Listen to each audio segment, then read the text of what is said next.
All right, Pac-Manians, bottom half, last page before the homework. Got just two problems. So we've got Liz and Alana, each participated in a high jump at a track meet. So Liz's high jump was a meter, and Alana's jump was 132 centimeters. Okay, who jumped higher? So we got to figure out who jumped higher, and then it says how much higher. Okay, so two questions we got to answer that go with that.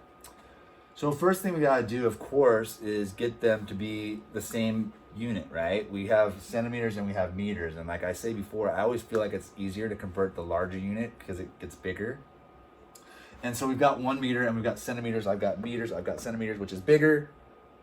Meters. So try to convert this meter into centimeters. Do that, and I'll pause and wait for you. Okay. And so I'm gonna take Liz is 1 meter. And I'm gonna put the M under here and put my decimal there. 1 meter. And if I want to go to centimeters, how many spaces do I go? 2. Which direction am I going? To the right. So which way does my decimal go? To the right. How many spaces? 2, right? So 1, 2. Empty troughs get 0. So this is 100 centimeters. So Liz is 100 centimeters, and Alana equals 132 centimeters. So who jumps higher? Alana. Now you might have thought that it was going to be Liz because she's a meter and 132 centimeters doesn't sound like a lot, but when you look at it, right, Alana's is bigger, like a considerable amount. So Alana jumps higher.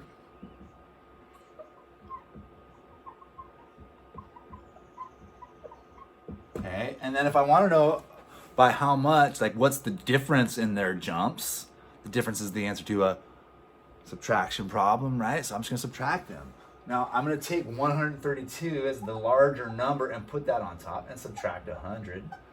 2 minus 0, 2, 3 minus 0 is 3, right? And 1 minus 1 is 0, so I'm just going to leave that. She jumps higher by 32, what? Centimeters. Boom. Okay. This one's actually really, really good because it gets us to think about it in a little bit different way, like to keep come back to what are powers of 10, what am I multiplying by, what am I dividing by, rather than just bouncing decimal, although bouncing decimal is awesome and rad. And hopefully you can remember deci, deca, centi, hecto, that's the weird one, right? Milli, kilo. The only ones that people don't really talk about too much are deca and hecto, right? But you should hopefully remember deci, well, centi and milli for sure, kilo and the regular, okay? And if it ever ends in I, right, that's small. Okay, so Monica's got 426 millimeters of fabric. How many centimeters of fabric? So she wants to know how many centimeters of fabric does Monica have? Okay, so the deal is I want to go from 426 millimeters, little m, to centimeters. Okay, so here's millimeters and here's centimeters. So I am going to the left 1 time. So that means centimeters are bigger, so I need fewer. So I'm gonna end up doing division. Remember, if you look at your chart, anytime I go this way, I'm getting to bigger units, so I have to divide because I don't need nearly as many. And anytime I go that way, it's multiplication. So I'm gonna be dividing, and now how many places do I move? 1 to the left. So I put my little decimal here and I bounce it here and I get 42.6. Okay, but what have I really done? If I go 1 space over, how many powers of 10 is that? 1 space is 1 power of 10. 2 spaces, 2 powers of 10. 2 powers of 10 just means 1 and 2 zeros. 3 powers of 10 is 1,000. It's 1 and 3 zeros, okay? Powers of 10 is 10 times 10 times 10 to how many powers you need. So since I'm going only 1 space, I have to take 426. I'm going to a bigger unit, so I need fewer, so I know I'm going to divide. And now how many spaces did I go? 1, 2, or 3? Just the 1 space. I'm going to divide it by 10, and that equals 42.6. Boosh. All right, quickly for the homework. It's evens today.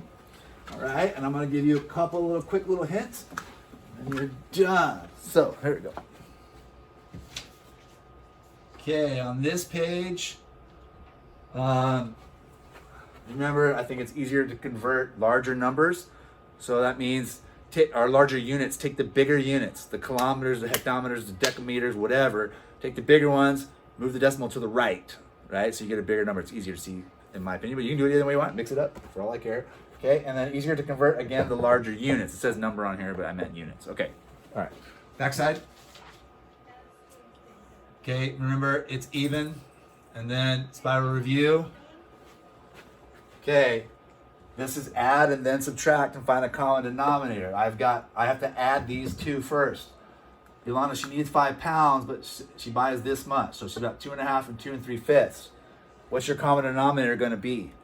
It's going to be tenths, okay? So remember, cross multiply those denominators. If you need help, please message me and I will Zoom with you and I'll show you, okay, with any of these.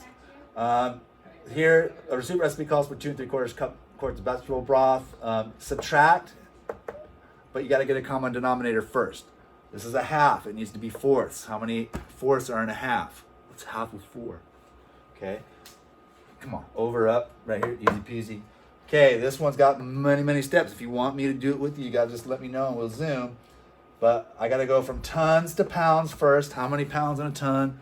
Lots and lots. 2,000, right? 2 tons is 4,000 pounds. That is quite a bit. How much is in each crate? There's 10-pound bags and there's 8 in each crate. 10 times 8, that's 80, right? So I take my 40,000 divided by 80. What can I do with my zeros? Chop, chop, chop, chop, chop. Take them off. All right, that's it. All right.